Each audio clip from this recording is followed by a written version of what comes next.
Isa po akong Katoliko tungkol po sa 10 utos ng Diyos. Mangyari po, may nakapagsabi po sa akin na 2 lang daw po ang 10 utos ng Diyos. 2 lang. Sa halip na 10. Ngayon po, gusto ko malaman kung alin ang totoo. At kung totoo man po, kailan po ito na ay hayag sa sanlibutan? Alam nyo, yung nagsasabi 10 ang utos ng Diyos, mali yun. Yung nagsasabi naman 2, mali rin yun. Pareho silang mali. Wala akong totoo ron. Kasi ngayon ho, nasa panahong Kristiyano tayo. Sasagutin ko kayo sa panahong Kristiyano. Totoo pong may 10 utos ang Diyos. Pero para kanino ba yung 10 utos? Para atin ba yun? Pakinggan nyo kung kanino para 10 utos. Sa isang talata po ng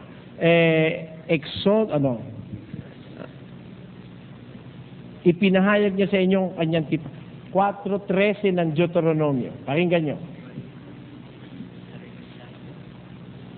At kanyang ipinahayag sa inyo ang kanyang tipan. Sino ang kausap niya na sa inyo? Pakipunta mo nga sa 5:1. Pakinggan nyo kung sino. At tinawag ni Moises ang buong Israel. Ayan. Ang Israel po ang kausap dito.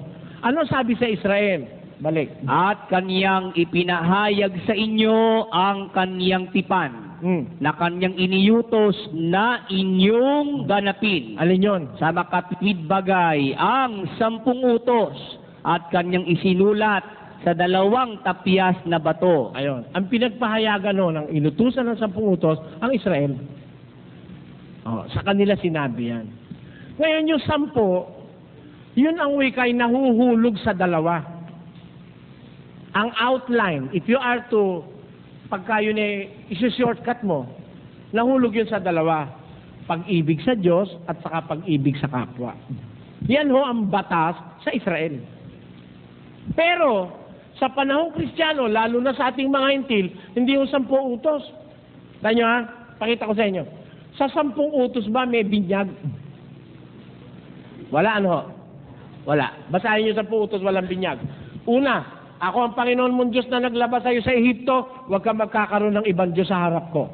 Yun ang una. Kalawa, huwag kang gagawa para sa'yo ng larawang inanyuan.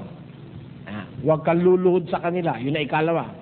Ikatlo, huwag mong babanggitin ang pangalan ng Panginoon mong Diyos sa walang kabuluhan. Ikaapat, ipangilin mo araw ng Sabat. Ikalima, igalang mo ang iyong ama't ina. Ika-6, huwag kang papatay. Ika-7, huwag kang mangangalunya. Ika-8, huwag kang magnanakaw. Ika-9, huwag kang sasaksi sa di katotohanan. Ika-10, huwag mong iimbutin ng mga bagay ng iyong kapwa. Di 10, may binyag ba? Wala. O kaya ngayon, hindi ako naniniwala ng utos ng Diyos 10.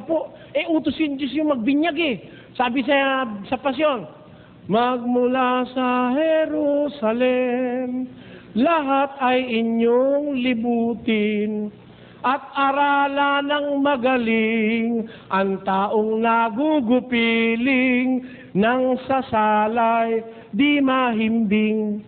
Ang sinumat aling tao, aralat binyagan ninyo. Pinapabinyagan ang tumanggap ng bautismo at maniwalang totoo, siya kung magiging katoto. Ayun.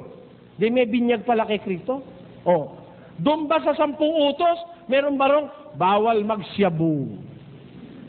Meron doon? Wala Narinig nyo naman, inisa-isa ko Kaya sa panahon ngayon, hindi yung 10 utos. Marami ang utos ngayon. Marami. Mula ulo hanggang paa may utos. Gusto niyo patutunayan ko mula ulo hanggang paa may utos? Puntahan natin na ulo. Basa. 11. Pakinggan nyo. 11:14. Hindi baga ang katalagahan din ang nagtuturo sa inyo. Anong turo?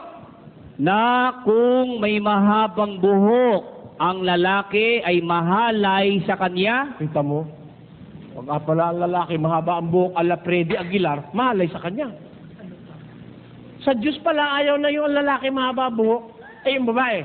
Tatapwat kung ang babae ang may mahabang buhok ay isang kapurihan niya, Oh, bakit? sapagkat ang buhok sa kanya'y ibinigay na pangtakip. Kita nyo? Pag babae pala, gusto ng Diyos mahaba buhok. Pag lalaki, ayaw niya. Kaya sa ulo, may utos eh. Hanggang paa meron. Oh. Kaya hindi mo sa 10 utos. May utos sa mata, may utos sa bibig. Oh. May utos sa puso, may utos sa isip. Lahat po may utos eh.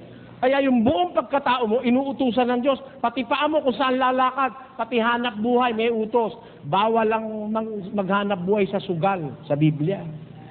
Bawal lang tagatagay ng alak. Bawal yun.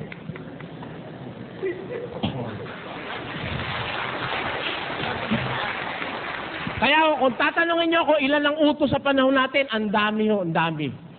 Binibilang-bilang ko, mahigit 100 eh.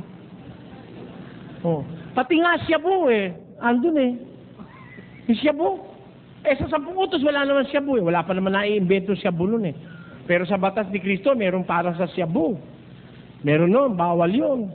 O yun lang manood ka ng bombang pelikula, wala sa 10 utos yun eh. Meron ba ron? Wala eh. Pero sa Biblia, sa Bagong Tipan, bawal yung masasamampitan ng mata. Nasa 2 ng unang Juan, versikulo 15 hanggang 17. Kaya po, yun ang sagot ko, mahaba po. Kung iisa-isahin ko sa inyo, kulang ho hanggang bukas ng umaga, hindi tayo tatapos. Basta sagot ko, hindi 10, hindi 2.